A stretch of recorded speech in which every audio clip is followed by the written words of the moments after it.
Malheureusement, il arrive encore trop souvent qu'au Québec, on ait des victimes de fraude financière. Anne Bianca, une collègue de l'éducation financière, se joint à moi pour nous expliquer les grandes étapes. Vous allez voir, elle va nous donner beaucoup de contenu, mais tout se trouve sur notre page web. Quoi faire si nous sommes victimes d'une fraude? Anne Bianca, comment on commence? Qu'est-ce qui arrive? Quand moi, je suis une victime, je m'en rends compte. Qu'est-ce que je fais?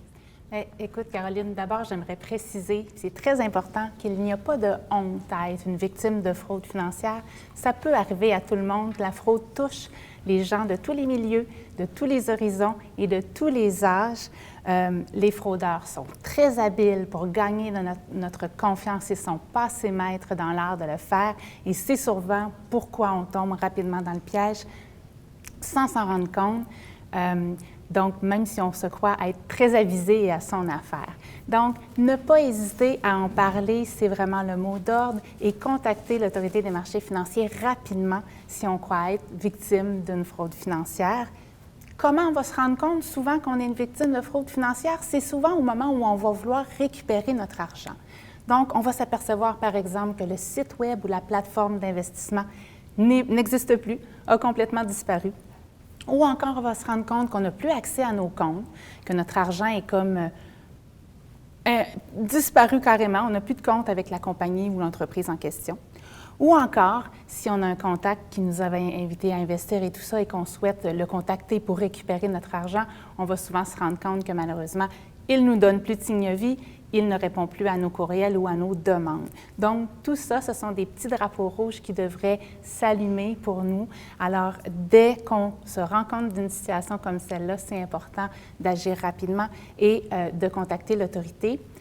Toute l'information que vous nous transmettez, elle est traitée de façon confidentielle également.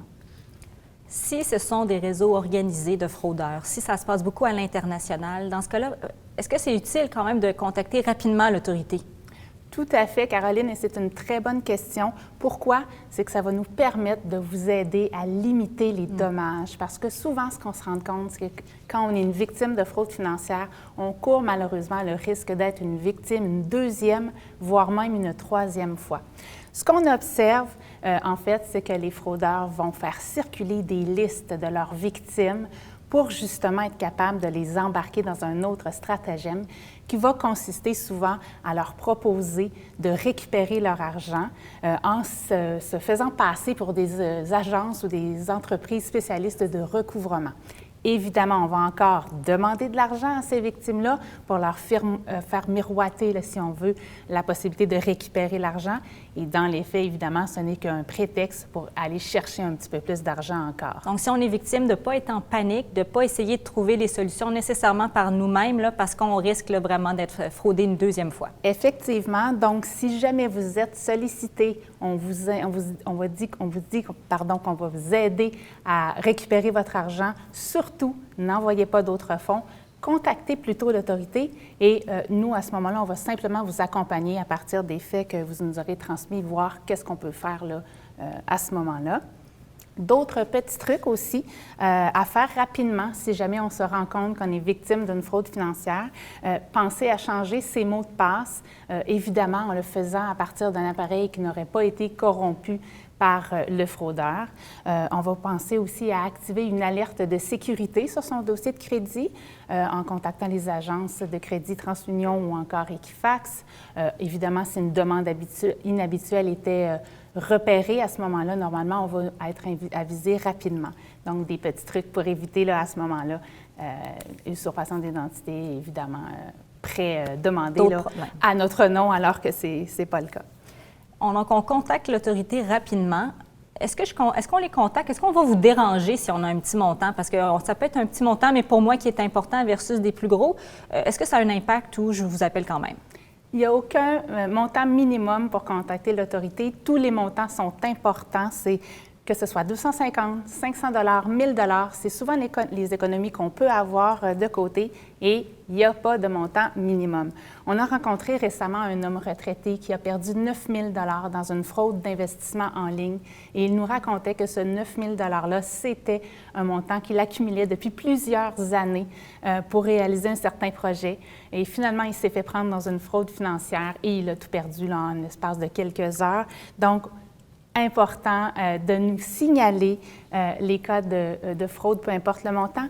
N'hésitez pas non plus à en parler à votre entourage, voisins, amis, collègues, famille proche. C'est souvent comme ça aussi qu'on va éviter aux autres de tomber dans le panneau de la fraude. Et évidemment, bien, le fait de la dénoncer aussi auprès de l'Autorité des marchés financiers va nous aider à sensibiliser les Québécois, le grand public.